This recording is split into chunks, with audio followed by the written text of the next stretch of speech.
मेरे प्रिय सनातन प्रेमियों, आप सभी को जय श्री हरिनारायण।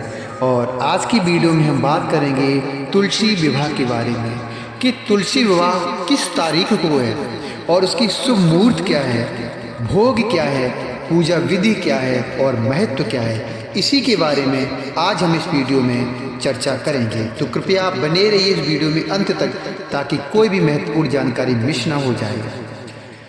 हिंदू पंचांग के अनुसार कार्तिक माह के शुक्ल पक्ष की एकादशी तिथि को ही तुलसी और सालग्राम जी का विवाह किया जाता है। मान्यता है कि तुलसी विवाह संपन्न करवाने से कन्यादान के समान फल की प्राप्ति होती है। हिंदू धर्म में कार्तिक माह का बहुत बड़ा महत्व होता है। इस माह में शुक्ल पक्ष की एकादशी को भगवान विष्णु 4 महीने की निद्रा के बाद जागते हैं। उनके जागने के बाद ही सभी तरह के शुभ और मांगलिक कार्य फिर से शुरू हो जाते हैं।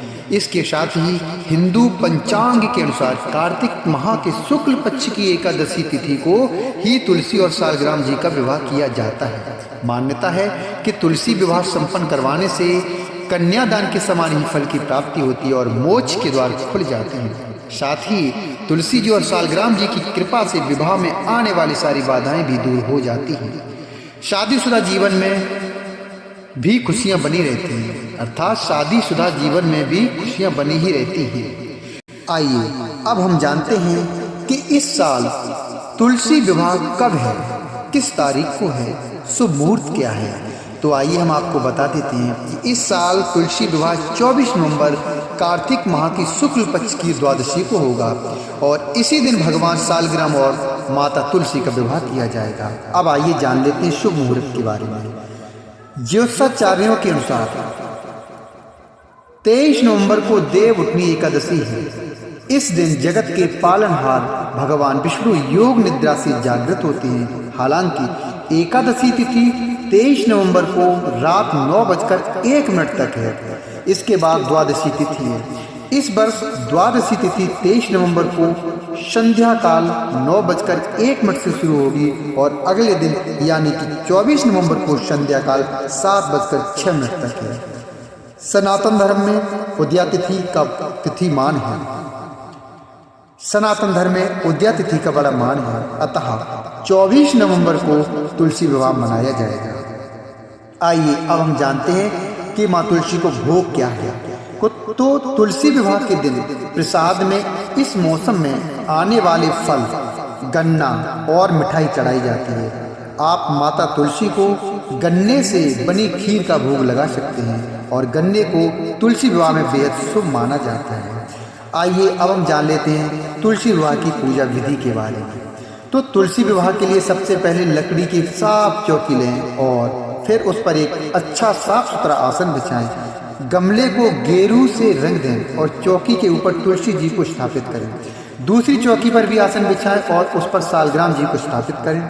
दोनों चौकियों के ऊपर गन्ने से मंडप सजाएं। दोनों चौकियों के ऊपर गन्ने लगा के मंडप बनाएं, अर्थात सजा लें। अब एक कलश लें और उसमें जल भरकर रखें और उसमें 5 या फिर 7 आम के पत्ते लगाकर पूजा स्थल पर स्थापित करें। फिर सालग्राम व तुलसी के समक्ष घी का दीपक प्रज्वलित करें, अर्थात जलाएं और रोली या कुमकुम से तिलक को करें। तुलसी पर लाल रंग की चुनरी चढ़ाएं। चूड़ी, बिंदी आदि चीजों से तुलसी जी का श्रृंगार करें। इसके बाद सावधानी से चौकी समेत सालग्राम को हाथ में लेकर तुलसी की 7 परिक्रमा कराएं। तुलसी जी की 7 परिक्रमा कराएं। पूजा संपन्न होने के बाद तुलसी व सालग्राम की आरती करें और उनसे सुख सौभाग्य की कामना करें। साथ ही प्रसाद भी सभी में वितरित कर दें। आइए अब जान लेते हैं तुलसी विवाह के महत्व के बारे में। तो मान्यता है कि तुलसी विवाह करने से कन्यादान के समान फल की प्राप्ति होती है। इसलिए यदि किसी व्यक्ति कन्या नहीं है तो उसे तुलसी विवाह करके कन्यादान का पुण्य जरूर कमाना चाहिए। जो व्यक्ति विधि विधान के साथ तुलसी विवाह संपन्न करता है उसके मोक्ष प्राप्ति के द्वार खुल जाते